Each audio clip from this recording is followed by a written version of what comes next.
Bom dia, pessoal. Nós vamos dar início à nossa reunião, então. Nós vamos ter hoje como convidada a doutora Vainice Garcia. Ela é coordenadora do ambulatório de atenção, de avaliação pré-anestésica do APA. Ela vai conversar um pouco com a gente hoje sobre essa questão de preparo de pacientes para a cirurgia ginecológica. Muito obrigado, Vainice, por ter vindo. Bom dia a todos. Acho que todo mundo aqui já me conhece, né? A gente acaba se encontrando mais nos corredores do que de forma formal. Mas a minha ideia de vir aqui hoje, na verdade, partiu de uma necessidade da gente ter mais transparência de como funciona esse preparo pré-operatório, as regras novas. A ideia inicial, inclusive, era para estar o Dr. Roberto aqui também. Eu não sei se ele teve algum problema. O Dr. Roberto, que é o gestor do centro cirúrgico, viria também para falar um pouco para vocês das novas diretrizes, da questão de pontos, a questão de como vai funcionar aí essa parte de regras novas quanto ao uso de sala cirúrgica, enfim. E eu vim mostrar para vocês um pouquinho de como é esse fluxograma novo e como que eles têm acompanhado isso. Então, assim, o APA, apesar de ter apenas quase 4 anos no nosso serviço, é uma resolução antiga do CFM, que, na verdade, considerava uma recomendação até a última resolução de 2006, mas a partir de agora, acabou de ser lançada essa resolução nova, 2174, foi lançada agora 28 de fevereiro, ele considera agora indispensável. Então, agora a gente não tem nem assim, a opção de falar, não deu tempo, não consegui passar o paciente em avaliação pré-operatória, agora a gente não tem essa desculpa, porque se não for urgência ou emergência, a gente responde juridicamente por isso, tá bom? Então, aqui ele coloca como indispensável, como eu comentei com vocês, e idealmente deve ser feito antes da admissão hospitalar, por isso que a gente sempre pede, quando quiser encaixe, tentar fazer isso com um pouco mais de antecedência, não deixar para a véspera do procedimento, porque senão a gente não tem nem tempo de fazer o preparo adequado desse paciente. Esse aqui é um fluxograma, a foto não ficou muito legal, porque, na verdade, é uma foto de uma apresentação do professor Roberto, de como eles estão considerando aqui no hospital que deve ser feito o novo agendamento cirúrgico, né? Então, deixa eu tentar apontar aqui, que ficou ruim. O paciente passa em consulta com o cirurgião, onde vai ser definido se vai ter uma indicação cirúrgica ou não. Não é cirúrgico, vai seguir em acompanhamento. Uma vez definido que existe uma indicação cirúrgica, ele vai ofertar para o paciente o termo de consentimento, juntamente com os possíveis riscos do procedimento, explicando um pouquinho de como é o processo de avaliação pré-operatória antes, como é o processo até ele chegar no dia da cirurgia. O paciente, obviamente, nesse momento é um pré-termo de consentimento, porque o procedimento pode, inclusive, alterar, né? Muitas vezes, vocês fazem uma proposta de um procedimento maior, aí quando passa em avaliação pré-operatória é recomendado até reduzir o porte cirúrgico e às vezes o termo tem que ser modificado. Aí nesse momento o paciente autorizando a realização do procedimento, ele vai seguir para frente. Se não, nesse momento eles já recomendam que a gente não coloque, que vocês não coloquem o paciente naquela PIC, né, que é a indicação cirúrgica eletrônica. Registre em prontuário que o paciente não deseja realizar o procedimento por enquanto, por algum motivo específico, deixa documentado, mas não coloque ele na PIC. Por quê? Porque a partir do momento que a gente coloca ele na PIC, ele já está considerando aquela data de indicação cirúrgica e ele está na lista de espera. Isso juridicamente tem um peso, então, por isso essa recomendação. Uma vez que foi incluído na PIC, eu preciso de um validador, né, que o residente pode estar indicando, mas um responsável pela equipe contratado ou docente tem que estar validando. Tão ruim. E aqui definindo, então, qual o tempo que eu pretendo realizar esse procedimento. Às vezes é uma cirurgia que eu indiquei, mas não tem necessidade de eu realizar nos próximos 180 dias. Uma cirurgia que o paciente fala assim, eu quero operar, mas pode ser o ano que vem, eu vou ter que viajar, enfim. Então, coloque na PIC, mas não peça o APA. Por quê? A partir do momento que vocês geram o APA e a gente libera, começa a contar 180 dias. E esse tempo vai passar e vai vencer. Essa avaliação tem todo um custo hospitalar, para o próprio paciente, que fica ansioso, esperando que já está liberada a cirurgia. Então, se a gente não tem, se essa cirurgia não é realizada, gera vários prejuízos, né? Mas não, se vocês têm uma previsão de realizar nos próximos 180 dias, deve ser agendado o APA.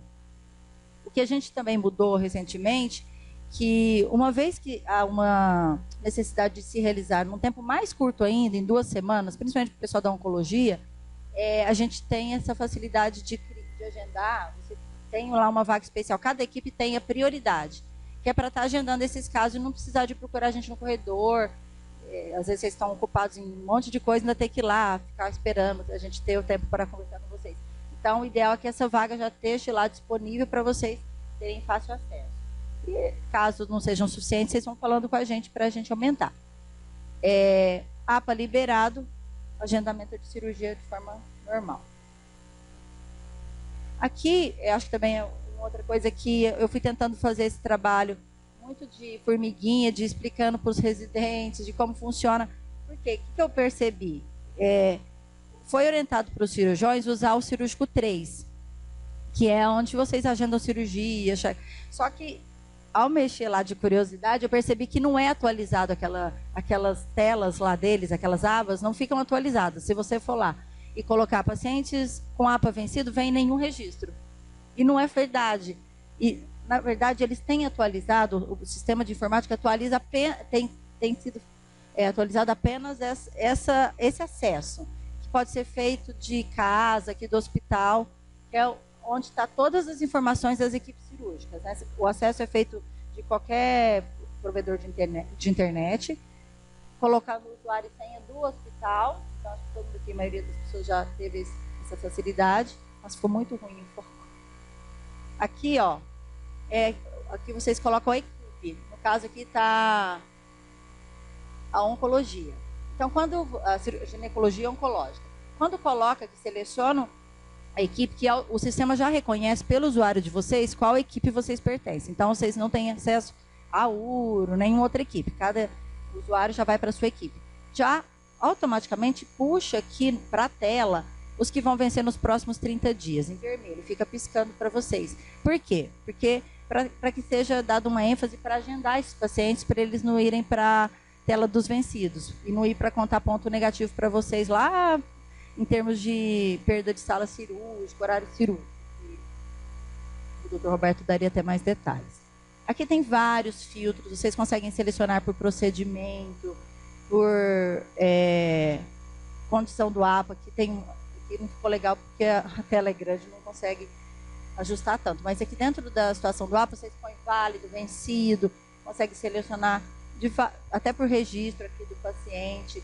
E aí a gente coloca sempre o filtrar aqui, e aí filtra a condição que vocês quiserem.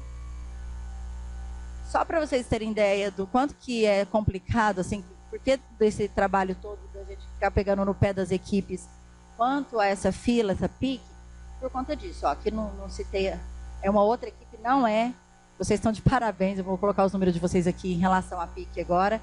Não é a equipe de vocês, mas de uma equipe que tem 278 pacientes indicados para cirurgia. Olha aqui quantos vencidos. São quase 5 páginas de pacientes vencidos. Cada uma tem 32. Então, são metade da fila de espera dessa equipe está vencida. Então, foi um dinheiro grande desperdiçado. Não é vocês, viu? É uma outra equipe. Mas só para vocês entenderem, algumas sub-áreas da GO já teve, não tantos, mas teve algum problema, mas já foi, a gente depois vai colocar os números aqui, foi bem resolvido.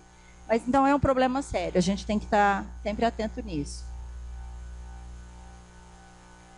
Inclusive, a gente olhando, qualquer um que olhe para essa PIC, fala isso aqui não está certo. Um paciente que venceu o APA dele em 2014, eu acho que ele não deve estar mais querendo operar, ou já faleceu, ou já mudou de serviço. Mas o sistema entende que ele está aqui. Então, na hora que eles puxam os dados da equipe, ninguém está conversando com ninguém, sabendo o que aconteceu com esse paciente. Ele considera que ele foi abandonado. E se alguém coloca, alguém da equipe cirúrgica coloca a mesma cirurgia agora e opera esse outro paciente do mesmo procedimento na frente, ele está incorrendo em erros até jurídicos, porque ele está furando a fila dele, que está lá há 3 anos esperando. Então, é isso que o sistema olha. Aqui, só colocando um pouquinho, aqui a ginecologia oncológica, né? Está de parabéns. Nenhum APA vencido. A gente chegou nisso aqui com vocês.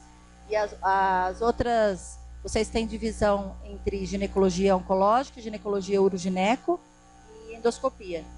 As outras duas equipes também estão zeradas. Tá? Parabéns. Aqui é só também um recursinho para como revolver da PIC, que é uma dúvida que as equipes têm bastante.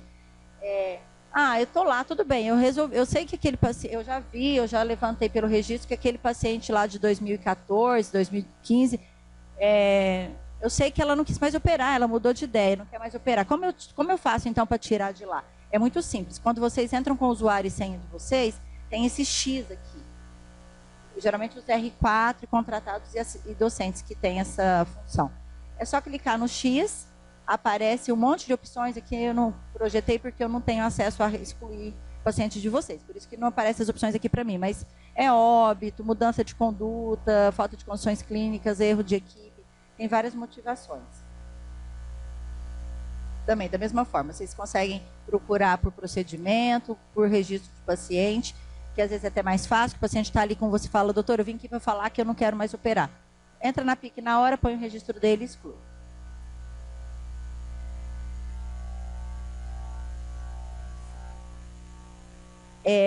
Aqui também um pouquinho, como isso é feito pelo hospital, que também eu acho que só cobrar não adianta, se vocês não têm ideia nem do que está sendo cobrado e como é feito isso.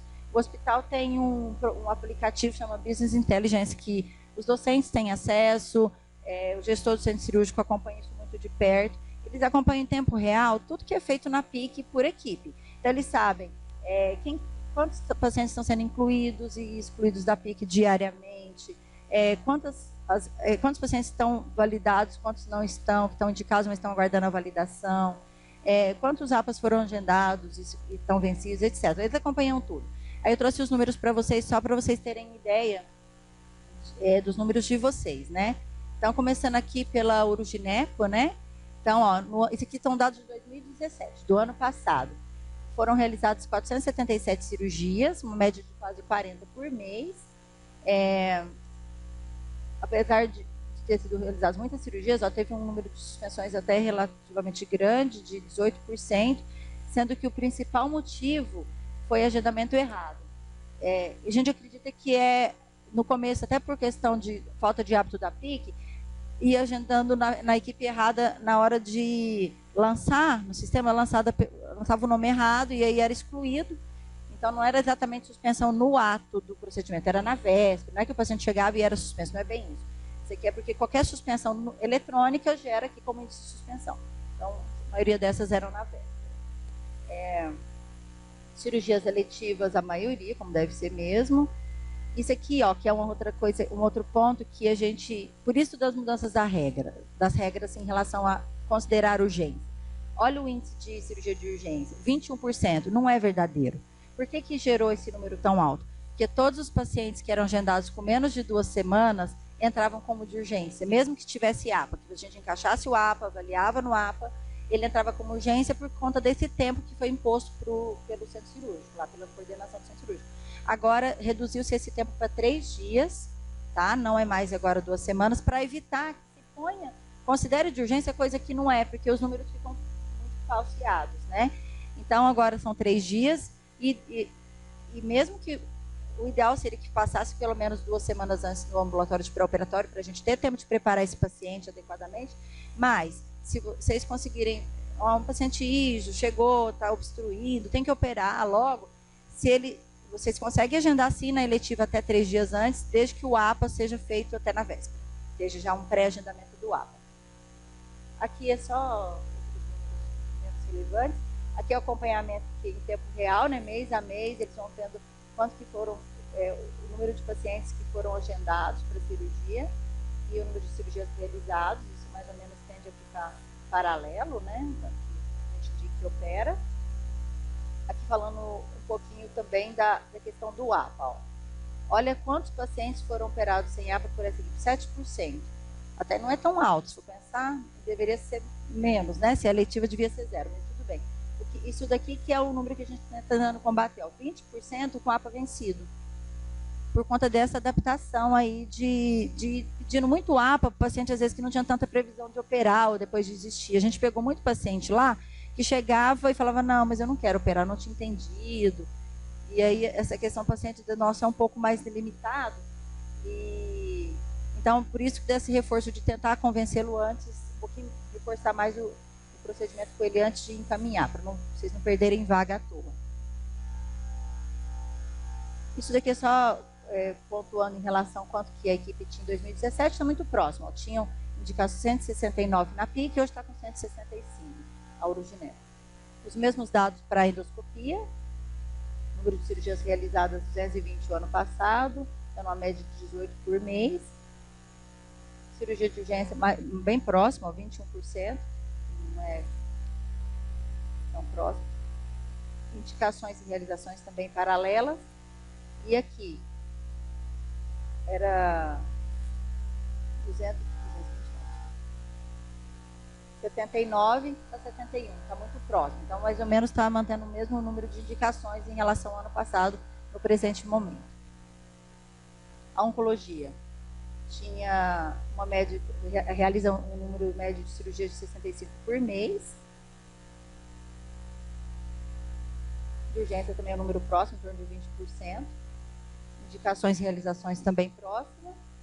E aqui, ó, uma coisa que a gente percebeu, que a única equipe que mostrou mais diferença, tinha um número de indicações da PIC bem alto no final de 2017, e houve uma redução importante para a data de ontem à noite. Isso daqui, ontem à noite eu levantei para ficar bem atualizado, 103. Por quê? Porque houve uma revisão extensa por essa equipe, de toda a fila de espera, e tinha lá muitos pacientes operados. Por que isso acontece? Até meados de 2017, o paciente não era excluído da PIC automático. Ele dependia do cirurgião ir lá e falar, já operou. Isso não é viável, porque imagina, você está fazendo a ficha cirúrgica e tem que voltar para a próxima cirurgia. Você vai ficar prestando atenção se excluiu ou não excluiu. Aí a gente propôs para o pessoal da CIA excluir automaticamente, o que é óbvio, né? Mas eles não faziam, não excluíam automaticamente. Hoje em dia se exclui automaticamente, exceto em uma situação. Se a cirurgia pedida for diferente da realizada. Então, por exemplo, eu fiz uma proposta de um Vertai Meigs e no final eu fiz só uma oforectomia, por exemplo. Aí ele não exclui, ele pergunta para o médico que está fazendo a ficha cirúrgica. Deseja baixar a indicação? Aí o médico às vezes fica inseguro, às vezes é um residente que não conhece tanto o caso, fala, não vou abaixar não, porque vai que dá problema. E isso também não foi orientado para vocês. Não tem problema baixar a indicação, mesmo que o procedimento foi diferente. Por quê? Porque caso vocês...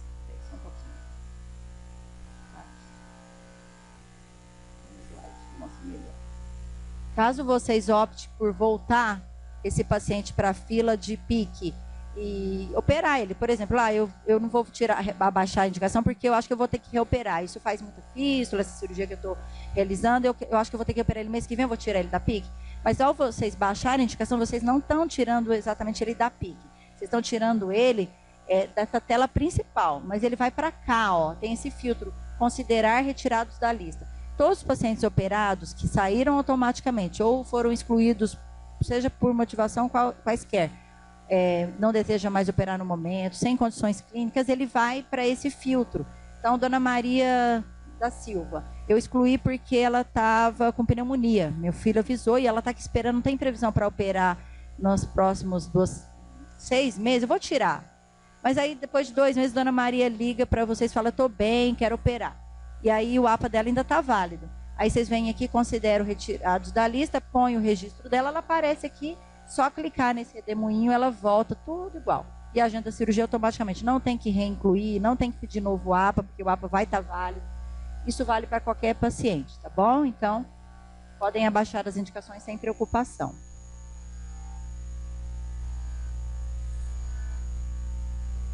Só concluindo, uma coisa que eu sei que passa na cabeça da maioria, principalmente dos residentes que tem que ficar indo atrás da gente, ficar encaixando o APA. O objetivo do APA não é ser uma pedra no calçado de vocês, juro por Deus.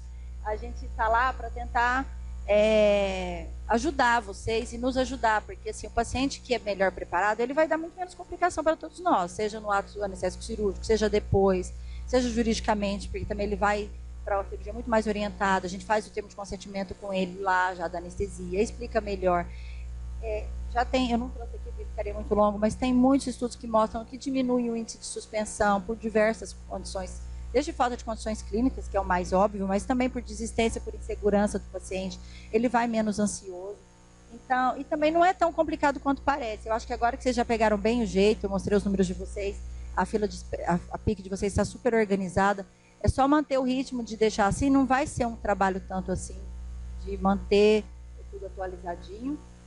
E agora, com a resolução que eu comentei com vocês, inclusive é uma necessidade legal, porque uma vez que o paciente vai para uma cirurgia eletiva, ele tem complicação, seja ela menor possível, e ele entra com o processo, a gente já sai perdendo, porque é uma recomendação indispensável, né, que ele tenha avaliação pré-operatória.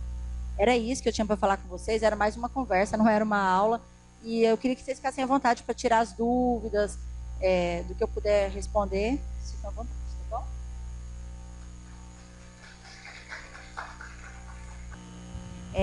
O professor Francisco perguntou uma coisa bem importante, né? Por que a gente fez esse protocolo, assim, entre aspas, de exames para serem gerados automaticamente quando vocês pedem o APA? Porque, na verdade, se a gente for, o ideal seria a gente ver todos os pacientes e definir de um em um o que eu precisaria. Talvez isso diminuísse o custo em termos de exames, porque a gente ainda acaba talvez super pedindo exames em alguns pacientes. Mas também aumentaria o custo em termos de consulta e a gente não teria tempo hábil para atender os pacientes 2 vezes. Então, daí saiu a ideia da gente tentar fazer uma guia de perguntas para tentar guiar o sistema para ele gerar automaticamente algumas perguntas.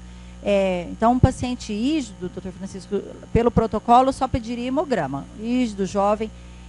E nesses casos, em alguns casos, se for uma cirurgia que não sangraria, poderia até dispensar o hemograma, porque, como às vezes acontece, o paciente não colheu, mas é uma cirurgia que não vai sangrar nada. No GO é difícil, porque GO são cirurgias que geralmente sangram um pouquinho, mas eu estou pensando naquelas sineque de criança, vaginal. Poderia até dispensar o hemograma, mas como a nossa população é muito característica a anemia por conta de leite de vaca, então mesmo as crianças, a gente pega a criança que você olha, está até corada, não está descorada, você vai fazer o HB, está 5,5. Tem vários lá que vai fazer. Você não fala, gente, mas nem está tão descorado como que esse HB de 5, mas é aquelas anemias, ferroprivas da alimentação. Então, a maioria dos exames são simples, geralmente gera só hemograma. Para os pacientes de vocês, como são pacientes hipertensas, diabéticas, muitas delas já cardiopatas, vai gerar um pouquinho mais de exames. Aí, geralmente, quando tem hipertensão, já gera automaticamente função renal. Se é diabética, gera HB glicada e glicemia e um eletro. Então, a ideia de ter feito isso é facilitar para vocês não terem também que ficar pensando, esse paciente, o que eu peço? Peço tudo? O que acontecia? Pedia tudo. E às vezes era uma menina de 30 anos, vai fazer um sling. Não precisava de nada, só de um hemograma no máximo, né? Geralmente a gente pede um hemograma, é só isso. E aí chegava lá com eletro, raio-x, coagulograma, desperdício para o hospital. Então, por isso desse organograma. Então, o fluxograma mais ou menos é o seguinte, paciente, vocês indicam o APA, já preenche as perguntinhas, gera os exames, eles têm uma orientação que é importante vocês entregarem para eles, quando imprime os exames, não sai uma folha, escrito um monte de coisa, lá, não precisa vocês lerem para eles, mas reforcem para que eles leiam antes de vir, leiam antes, assim que saírem da consulta, porque lá explica tudo, que tem que vir no dia do eletro que está agendado, que tem que fazer os exames até 2 dias antes, e se eles não leem, eles deixam para colher na hora, atrasa a cirurgia. Se é uma cirurgia que vai ocorrer no dia seguinte, que às vezes é meio de urgência, se ele chega sem os exames, são um diabético que chega sem um HB glicado, eu não vou poder liberar, porque às vezes ele é super descompensado e o exame não sai no dia.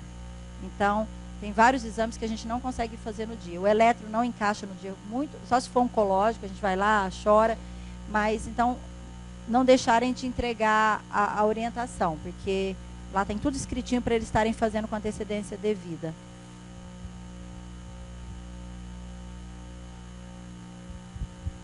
Esse aspecto eu acho que é muito importante para os pacientes, fazer a orientação direitinho para a paciente, para que ela aproveite a consulta do APA e não venha com coisas faltando, porque isso implica em atraso na cirurgia eventualmente. Esse sistema ele melhora bastante para a gente, porque em outras épocas, muitas vezes a paciente, quando não tinha o APA, a paciente chegava no centro cirúrgico com algum exame alterado e a cirurgia era suspensa pelo anestesista lá na hora, por conta de ele não está de acordo com a indicação naquela situação. Acho que esse sistema melhora bastante. Alguém mais gostaria de comentar alguma coisa, alguma outra pergunta? Só quero chamar a atenção para o aspecto histórico. E o Rui Filber, antes, o Rui um ano depois, do que nós passávamos para cirurgia. As pacientes elas eram avaliadas e liberadas para cirurgia no ambulatório. E com equipes extremamente heterogêneas, nossas equipes e as equipes da anestesia. Então ficava muito caro o processo, porque você não sabia qual que era a conversa, o tom. Não, vai que doutor ou doutora X vai estar esse dia na anestesia, e ela, se não tiver a cultura do fio do cabelo, para não ter fungo, ela não libera, ela suspende a cirurgia. Ou essa pessoa suspende a cirurgia. Ela ou ele, o profissional da anestesia. Também a nossa equipe, os médicos assistentes não participavam da cirurgia, eram os docentes. E os docentes, às vezes, tinham outras atividades também para liberar uma cirurgia, então o processo ficava muito caro. Essa questão do APA, nós estamos no rumo do progresso. Todos que tiveram oportunidade de visitar serviço no exterior, é assim, e tudo numa rotina acordada entre as equipes cirúrgicas, as equipes da anestesia, e não só equipes locais. As sociedades, elas são muito ativas. Então, a maioria dos protocolos, eles são decididos por experts centralmente, e aquilo capilariza. E eu vou fazendo as adaptações de acordo. Eu moro na Bahia, onde tem muito HTLV.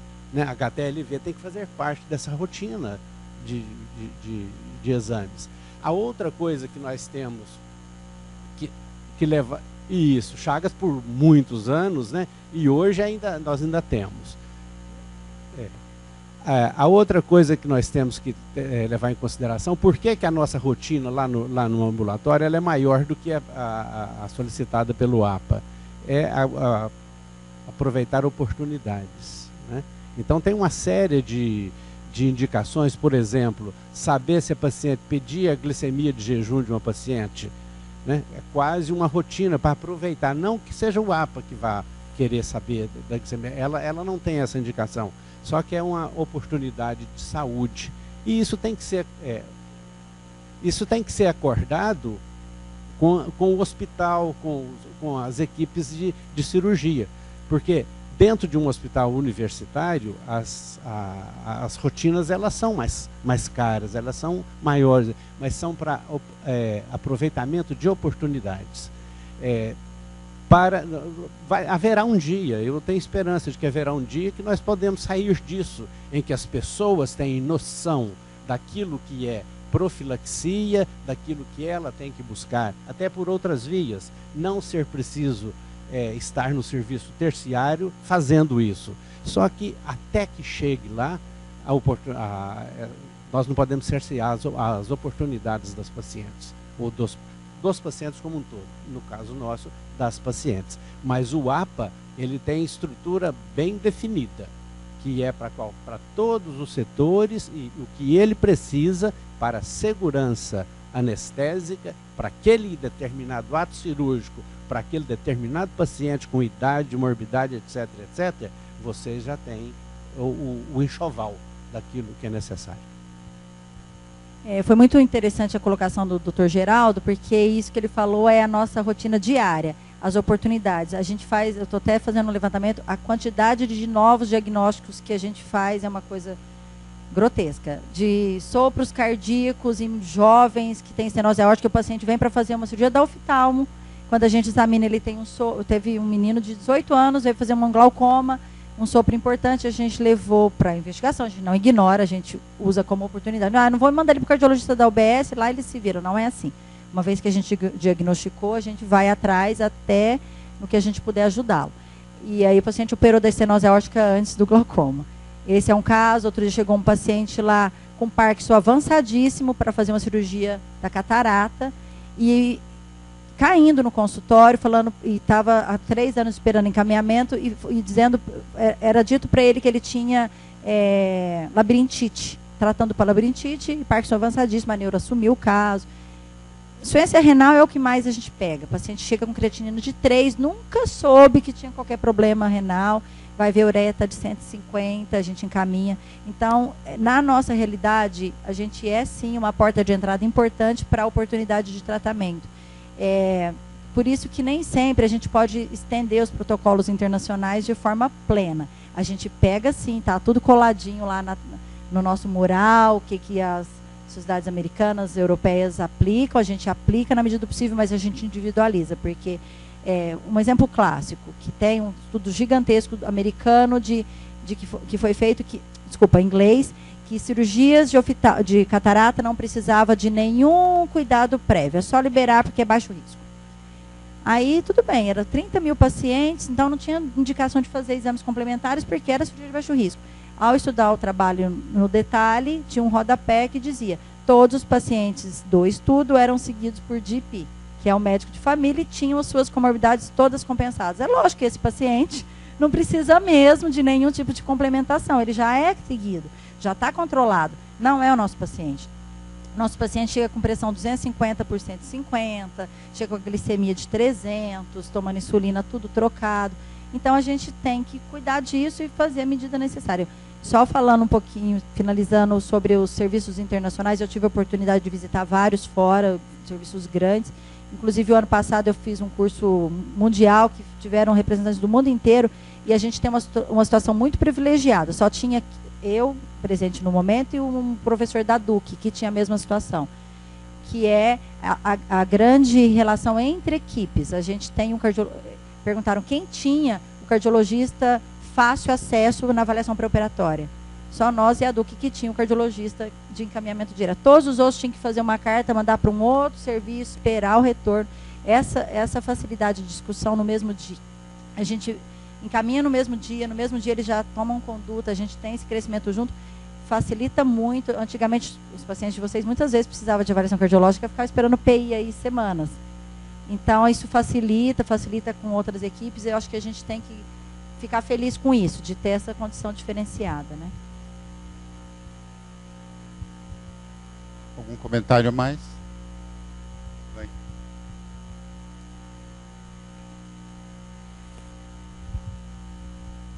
Bom dia. Na verdade, seria mais uma sugestão de... A gente tem vivido na obstetrícia de alguns anos para cá um aumento de cirurgias durante o período gestacional. De se colocar um organograma mais fixado para nós, obstétricas, do que buscar, do que preparar, como preparar. O nosso grande temor é o acretismo placentário e a gente, na verdade, acaba fazendo isso por contato com a radiointervenção, com a equipe de anestesias do HC Criança, mas talvez fosse interessante montar o organograma para as gestantes. O ano passado, no começo do ano passado, a gente vivenciou, acho que 2 casos de paciente com hérnias importantes e que precisaria de uma outra equipe em conjunto para fazer a abordagem, e a gente buscou a equipe da anestesia para entrar, e foi aberta até uma vaga para a gente no ambulatório. A gente usa pouco, então, talvez, exatamente, essa minha sugestão é de dar um estímulo. A gente foi atrás, a gente não tinha essa vaga a priori, e foi no começo, acho que do ano passado, que por necessidade a gente precisava de uma avaliação, e aí gerou-se a demanda e vocês abriram essa vaga. A gente estava usando a da Urogineco, na verdade, por empréstimo, mas aí você não tem porquê. Mas eu acho que podia estimular o uso da obstetrícia dentro do APA. A gente tem tido vários procedimentos cirúrgicos, colicistectomias e etc.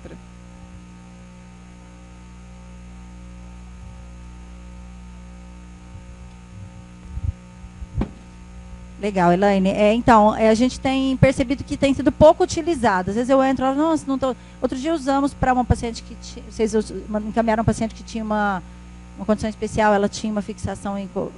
e ela tinha uma fixação em coluna lombar, ela tinha umas alergias, aí vocês encaminharam.